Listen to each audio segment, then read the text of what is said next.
Shalom, selamat pagi Bapak Ibu yang dikasihi Tuhan. Kita bersyukur hari ini Tuhan masih berikan kepada kita kesempatan boleh menikmati kehidupan. Dan sebelum mengawali seluruh kegiatan kita hari ini, kita kembali bersama-sama akan membaca dan merenungkan firman Tuhan. Kita akan membaca menurut Renungan Harian Toraya edisi Jumat 29 Mei 2020 dan merupakan lanjutan dari pembacaan kita pada hari kemarin. Sebelum membaca dan merenungkan firman Tuhan, mari kita berdoa. Kami mengucap syukur kepadamu ya Tuhan untuk segala kebaikan dan kasih-Mu yang terus boleh kami rasakan sepanjang kehidupan kami.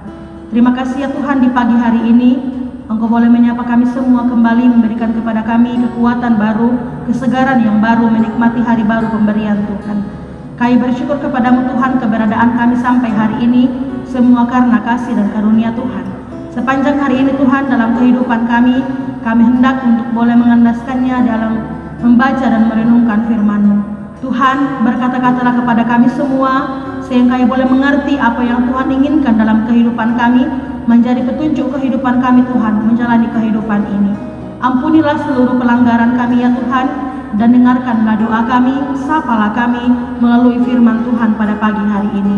Di dalam nama Tuhan Yesus kami berdoa, kami bersyukur kepada Bapa di surga. Amin. Kita membuka Alkitab kita, mari yang mempunyai Alkitab, yang sedang memegang Alkitab pada pagi hari ini. Kita membuka kitab Keluaran pasalnya yang ke-19, ayatnya yang 10 sampai ayatnya yang ke-16. Kitab Keluaran pasal 19 ayat 10 sampai ayat yang ke-16. Berfirmanlah Tuhan kepada Musa, "Pergilah kepada bangsa itu, suruhlah mereka menguduskan diri pada hari ini dan besok, dan mereka harus mencuci pakaiannya. Menjelang hari ketiga, mereka harus bersiap, sebab pada hari ketiga Tuhan akan turun di depan mata seluruh bangsa itu di Gunung Sinai.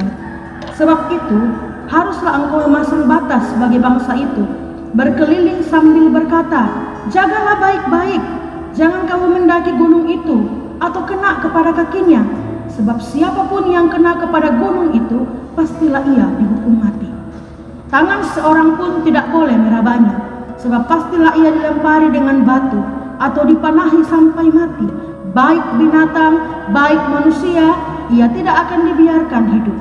Hanya apabila sangkakala berbunyi panjang, barulah mereka boleh mendaki gunung itu. Lalu turunlah Musa dari gunung mendapatkan bangsa itu. Disuruhnyalah bangsa itu menguduskan diri, dan mereka pun mencuci pakaiannya. Maka kata Musa kepada bangsa itu, bersiaplah menjelang hari yang ketiga, dan janganlah kamu bersetubuh dengan perempuan.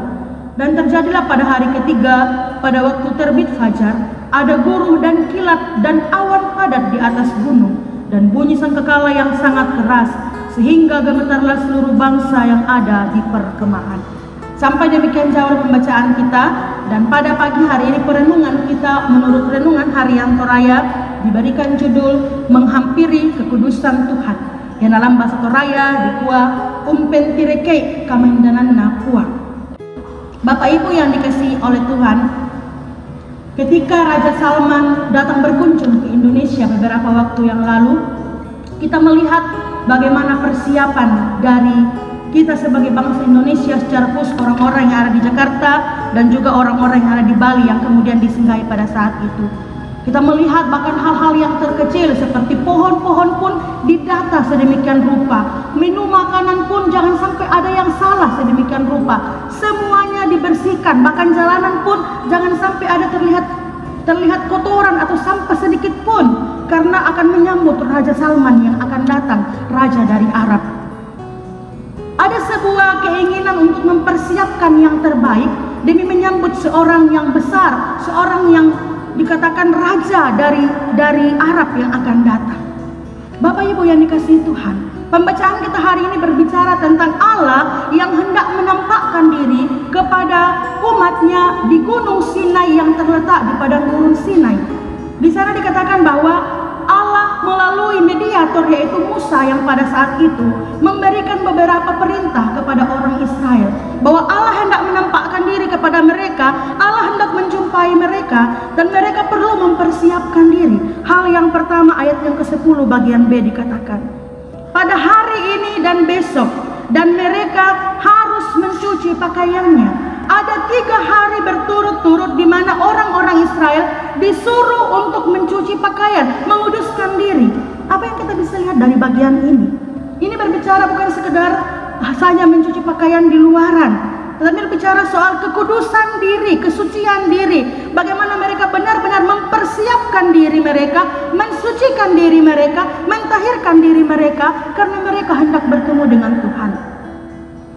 Kita yang hidup dalam zaman perjanjian baru, kita adalah orang-orang yang sudah dibersihkan melalui darah Yesus Kristus. Kristus sudah menebus kita. Kristus yang menguduskan kita. Kristus yang mencuci bersih kita dengan darahnya di kayu salib. Dia yang telah mentahirkan kita, sehingga kata penulis surat Ibrani mengatakan status kita menjadi status orang yang dikuduskan oleh Allah. Bapak Ibu yang dikasihi Tuhan, orang-orang Israel pada zaman Musa, mereka disuruh untuk berbenah, mereka disuruh untuk prepare dengan baik, mereka disuruh untuk mempersiapkan diri dengan baik, karena mereka hendak berjumpa dengan Allah yang adalah pencipta mereka. Bagaimana kita pada hari ini hendak berjumpa dengan Tuhan secara khusus dalam ibadah kita di tengah-tengah situasi pandemi hari ini? Kita sering beribadah online streaming, kita sering beribadah mungkin melalui banyak situs-situs yang ada. Bagaimana sikap kita waktu mau beribadah? Mungkin banyak orang yang mengatakan, ini kan ibadah online, tidak apa-apa pakai baju tidur, bisa juga sambil goreng sambil ibu-ibu sambil masak, sambil nonton di TV. Bapak Ibu yang dikasihi Tuhan, masih adakah di dalam situasi hari ini kita benar-benar mengkuduskan, menghargai kekudusan Allah dalam ibadah kita? Bahkan ketika mau khotbah renungan pagi hari ini, Bapak Ibu, sedikit kesaksian dari saya. Saya tahu saya akan berdiri di depan kamera, dan ini kemudian dipublis keluar, hanya akan dinonton oleh orang-orang yang punya kuota untuk kuota internet. Dan satu hal yang menjadi kesadaran pribadi saya adalah bukan soal kamera yang menjadi tujuan saya, bukan orang-orang yang akan menjadi tujuan saya, tetapi saya sedang berdiri di hadapan Allah yang kudus, yang memberikan kepada saya kesempatan untuk kemudian berbagi firman melalui situs yang ada pada saat ini. Bapak Ibu, benar kita sudah mempersiapkan diri kita, mensucikan diri kita, karena hendak berjumpa dengan Allah bahkan dalam kehidupan kita sehari-hari. Yang kedua adalah selain kita menyiapkan diri kita, menyucikan diri kita, dan kita bersyukur karena Kristus telah menyucikan kita. Hal yang kedua, ayatnya yang ke-12 mengatakan, haruslah engkau memasang batas bagi bangsa itu. Ini berbicara soal apa? Ada wilayah di mana Allah tidak mengizinkan orang Israel masuk. Hanya Musa yang pada hari itu didaulat Allah sebagai mediator antara Allah dengan orang Israel yang boleh masuk, dan itu pun dalam perasaan Musa yang begitu gentar di hadapan Tuhan. Kita belajar tentang yang namanya transendensi Allah.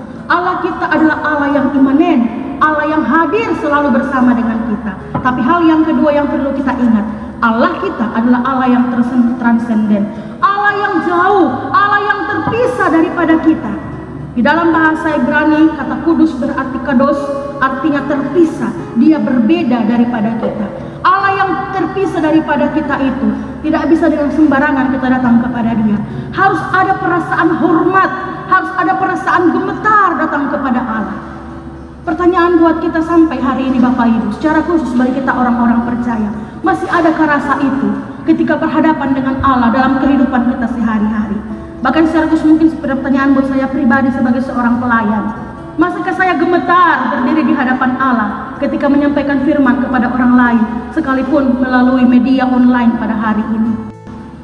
Kita harus mengingat, sekalipun Allah kita dekat, imanen, tapi Dia juga adalah Allah yang transenden, Allah yang kudus, yang ada batas di mana kita tidak bisa sembarangan. Karena kita sudah ditebus oleh Kristus, maka dengan seenaknya kita datang kepada Allah. Kita harus punya perasaan sopan, hormat, dan gemetar berhadapan dengan Allah. Bahkan hidup kita sehari-hari, satu prinsip yang mengatakan hidup kita adalah coram Deo, selalu berdiri di hadapan Allah setiap hari, berdiri di hadapan Allah dengan gemetar, tidak boleh sembarangan. Hal yang ketiga, bagaimana kita menghampiri kekudusan Allah melalui peristiwa hari ini adalah dikatakan di dalam ayatnya yang ke-15 yang terakhir, janganlah kamu bersetubuh dengan perempuan.